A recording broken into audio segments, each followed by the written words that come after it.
ఏంటత్తయ్య గారు మీరు మరీ చిన్నపిల్లలాగా ఏడుతున్నారు?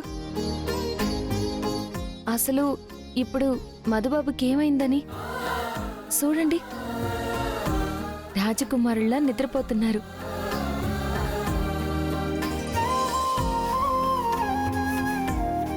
నన్ను క్షమిస్తావా లక్ష్మి?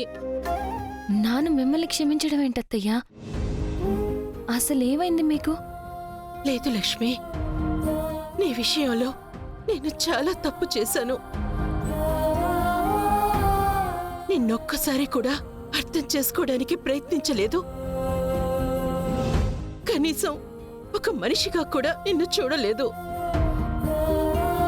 కానీ నువ్వు మాత్రం మమ్మల్ని అందర్నీ గుండెల్లో పెట్టుకుని చూసుకుంటున్నావు. అయ్యో, దానికి మీరేం బాధపడకండి అత్తయ్య. మీరు అలా సూతున్నారు ఇలా సూతున్నారు అని నాకేం అనిపించట్లేదు. లేదు లక్ష్మి, నా కొడుకు నీ మెడలో తాళి కట్టాల్సొచ్చినప్పుడు నాకేమాత్రం ఇష్టం లేదు. వాడి భార్యగా, నా కోడలిగా ఈ ఇంట్లో నువ్వు అడుగు పెట్టడం కూడా నాకిష్టం లేదు. ఎందుకో తెలీదు కానీ నువ్వస్సలు నచ్చలేదు నాకు. కానీ ఈ ఇంట్లో వాళ్ళు ఎంతమంది ఎన్ని రకాలుగా నిన్ను ఇబ్బంది పెట్టినా నవ్వుతూ స్వీకరిస్తున్న నీ మనసుని చూసి నీ మీద ఇంకా ఈర్ష్య కలిగేది.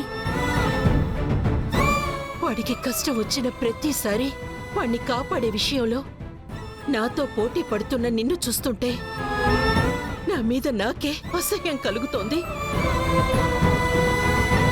ఒక ఆడదాన్ని అయ్యుండే సాటి ఆడదాన్ని అర్థం చేసుకోలేకపోయానేంటా అని సిగ్గుపడుతున్నానమ్మా. అయ్యో, అంత పెద్ద మాటలు మాట్లాడకండి అత్తయ్య. లేదమ్మా, నువ్వు తప్ప నా కోడలిగా ఎవ్వరూ పనికిరారు. నీకన్నా మంచి అమ్మాయి ఈ జన్మలో వాడికి భార్యగా దొరకదు. నీలాంటి మంచి అమ్మాయినా ఇంతకాలం నేను తిట్టుకుంది. నువ్వు బంగారు లక్ష్మివి. నువ్వు నన్ను క్షమించాలి లక్ష్మి. అత్తయ్య, ఇంకోసారి ఆ మాట అనకండి. పోనీ నీకోసం నన్నేం చేయమంటావో చెప్పు లక్ష్మి. నీకోసం ఏవైనా చెయ్యాలనిపిస్తోంది. అయితే ఒక పని చేయండి అత్తయ్య. చెప్పు లక్ష్మి, ఏం చెయ్యాలి?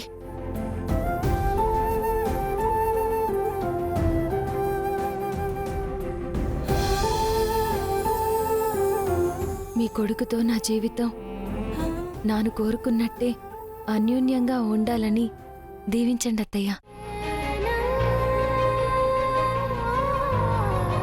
నా కొడుకు నువ్వు కలకాలం ఆయురారోగ్యాలతో పిల్లా పాపలతో ఆనందంగా ఉండాలని మనస్ఫూర్తిగా ఆశీర్వదిస్తున్నాను.